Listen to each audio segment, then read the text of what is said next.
Hey, what's up, everyone? My name's Lionel. I'm your host for LT Productions, and you are watching I Watch You Watch. We are covering a new show that did debut on Thursday. It's another one from Kingdom Reign Entertainment, and our CEO, Mr. Carlos King. It's called Bold and Bougie. It does air every Thursday on WeTV.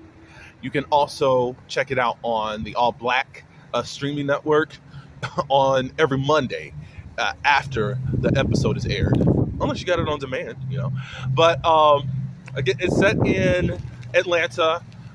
It's about Atlanta socialites, and you can say, "Well, don't we have the Housewives?" Yeah, but they're not doing it like the Housewives are. But I do appreciate everyone for coming to my channel. Please like and also share this video. Also, you can subscribe to my channel if you are new. Welcome aboard, and leave your comments below. I did view the first episode, and I like the flow. What I would have loved, because it doesn't seem like the Housewives franchise doesn't want to do what it was originally for. I mean, it was basically about housewives who are socialites. We wanted to see behind the gates as to what's going on with marriage and also within your social friend group. But it's turned into a lot of stuff that doesn't really make sense. It's like the only way that you can really get ratings these days is if someone's having a scandal. And that's just not it. So everything is centered around Miss Malaysia Pargo. She's no longer Pargo, but she's going by Malaysia because she did get a divorce. I know Malaysia, and possibly you do too, from Basketball Wives LA. She was a star on there. I loved her on there, and was pretty sad when she did leave the Basketball Wives area. I thought it was very smart of Mr. Carlos King to snag up Malaysia. She does live in Atlanta, so at this point in her life, so why not? One of the other bold and bougie ladies is Princess Lofters. I think her Princess Banyan Lofters. Princess is the one that developed and created the Real Housewives of Atlanta. She's the one that shot the pilot and introduced it and shopped it with Bravo. Of course, the Housewives franchise had been out there. Bravo had already launched the Real Housewives of OC, and also they were getting ready to launch New York. But they looked at it, and I think they were about to launch New York. But she was like, well, where's the black folks? Basically, Princess was like. And then also in Atlanta, there's too many folks here in Atlanta that should be highlighted. That could happen. I've listened to an interview before with Miss Princess, so I did know about her. A lot of people think that Nene is the one that somehow got this together. No. Nene was out doing pilot season because she wanted to be an actress. Somehow her name got handed over to Princess. Princess met with Nene and loved her and said, do you have any other friends that are like you? And she said, yeah. And Nene knew KKK, Kim, Sheree, and the other one lady, and I just all of a sudden drew a blank. The one that was on first season, sorry. Lord, Deshaun Snow. I think she knew her. The only one that she did not know was Elisa. She was casted on her own. But I think at least back then they were actually socialites. It was important on knowing who's who to get into the right parties and be around people within Atlanta. Another wife, or not wife, another bold and bougie is Tamika Foster Raymond. She is the ex-wife of Usher Raymond. I do know about her. I'm familiar with her. I think more for gossip than anything, unfortunately. But I did know her as his wife. They had 2 children, and she was an older woman than Usher. And I think she had another child. But anyways, she's a part of the group. We also have Gosha.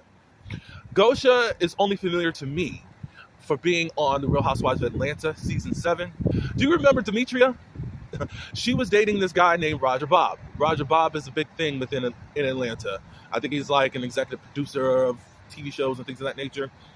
So Gosha came on for one episode to just say that I dated him too.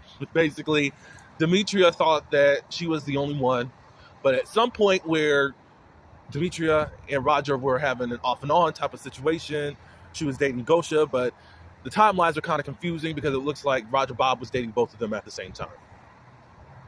But fast forward to present, Gosha, that's all we knew of her, so there wasn't any importance in my book about her.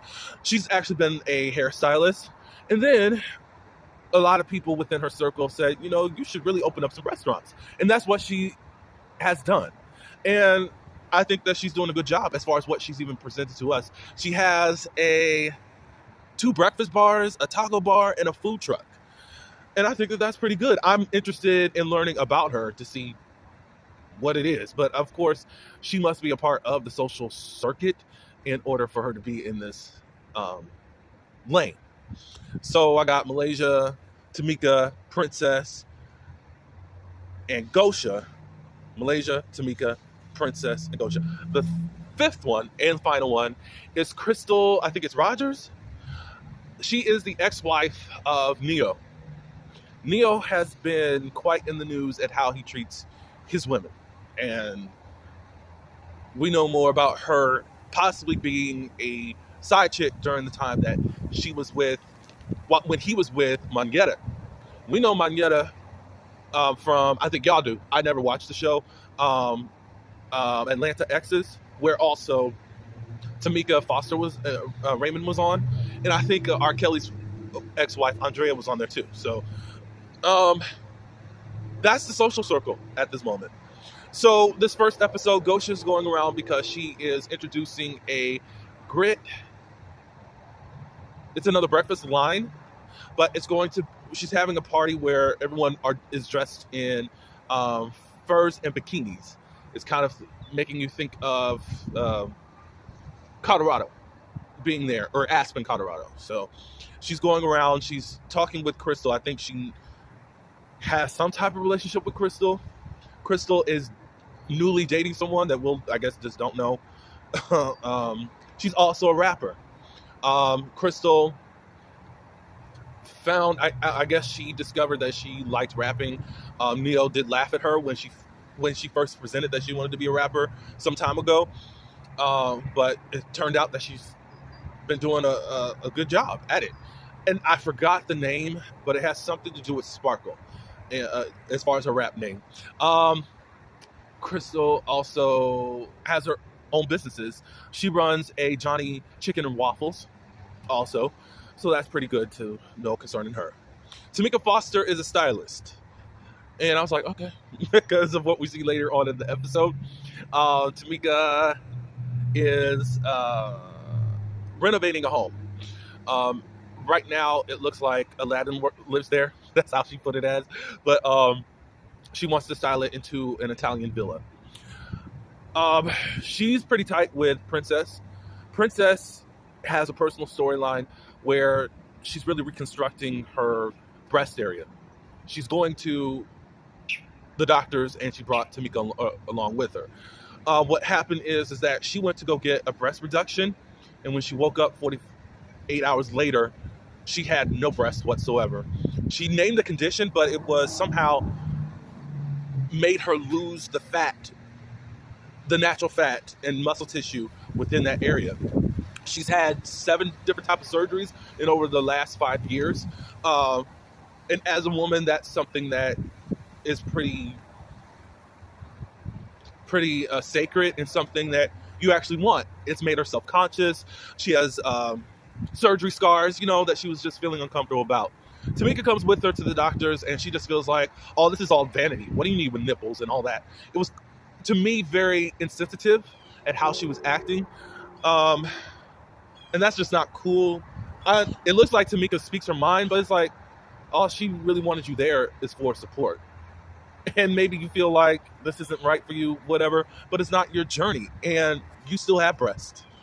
And it's good right now that possibly you could say, oh, well, that's not something I would worry about if that happened to me. Possibly, but until you're in that position, I don't know why you would open your mouth. Anyways, when Gosha's inviting people to her pool party, we find out that she is married, and she's married to a woman. So I guess no longer will she say that I dated him too, I dated her too.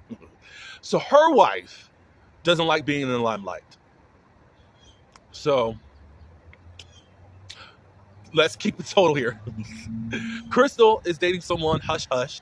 I think that, she basically said that she's dating a basketball player. We got Gosha. We're never going to see the wife. And now Malaysia does mention that she dates privately. So that's 3 people that we're not going to see with their mates.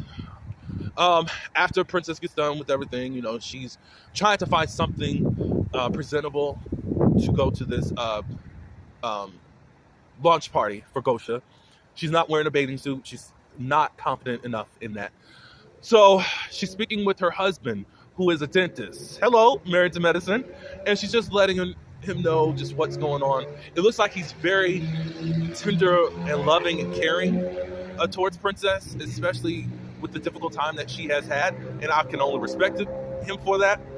But I really appreciate him. And he's very good looking too. But we shall see how everything goes. She didn't appreciate how Tamika was, and she tells him that. Malaysia meets up with Tamika. Malaysia knows Tamika because they are both friends with Monyetta. I think the others know her. Crystal was not good with Monyetta back in the day. How things are now, probably nothing, but whatever. Tamika has been kind of like, ooh, do I really want to meet her or what? But basically, how things are going to go, Malaysia and Tamika are going to at least introduce themselves and say, hey, I want to get to know you for you, and no hard feelings. I do have my friend and all that good stuff. Don't talk about her. And they do that at the pool party. Tamika takes it to another level. Tamika is kind of out of the box, and I think Crystal, I don't know who, because if you've seen the previews, Crystal's kind of a wild card, but then also Tamika's a kind of a wild card. Tamika is just going to tell you how she feels. So it's quite interesting. Princess does bring up with Tamika, even though Tamika's still giving her a hard time for vanity. Tamika feels a certain type of way only because of what actually happened to her. She was getting some procedure done in Brazil, and she had a heart attack and almost died. She flatlined and basically died, but came back to life. So anyways, Tamika introduces herself. Malaysia does too. Malaysia and Crystal, they have a good talk. Tamika starts talking with her and gets a little bit heated. Crystal's defending herself. Tamika says, I know a whole lot more than what you think, So, although Crystal says that I was not around when Monyetta and Neo broke up, I am not the one that broke up the marriage and all that good stuff. For some reason, it got heated in exchange. Tamika ended up saying, I'm just ready to go. That was the end of the episode. But what I do love about Gosha, she did bring this event around, and she was close to theme. Tamika was not. Malaysia was. Princess wasn't, and she said they kind of gave her a little bit of flack just to say, what's going on? Then she explained what happened to her. Crystal really wasn't. She bought some furry shoes, but she's had those flared out pants that really go over your feet and all that, so you can't really see them. She's got to lift up her pants and all that, so no. So far, I'm liking it, and I'm wanting to know more about Atlanta in this way. I'm hearing that Atlanta is very cliquish, and I just want to see what it's all about. Hopefully you guys watched it. However, watch it every Thursday. I think it's at 9 p.m. Eastern Standard Time. And if you can't catch it there, either do demand or watch it the following Monday on the All Black app, streaming app. But I'm interested to see where this goes, and hopefully you guys too. Shout out to Mr. Carlos King and Kingdom Reign Entertainment, and to the cast. I appreciate everyone for coming to my channel. Please like, comment, and subscribe to my channel. And until the next one, peace.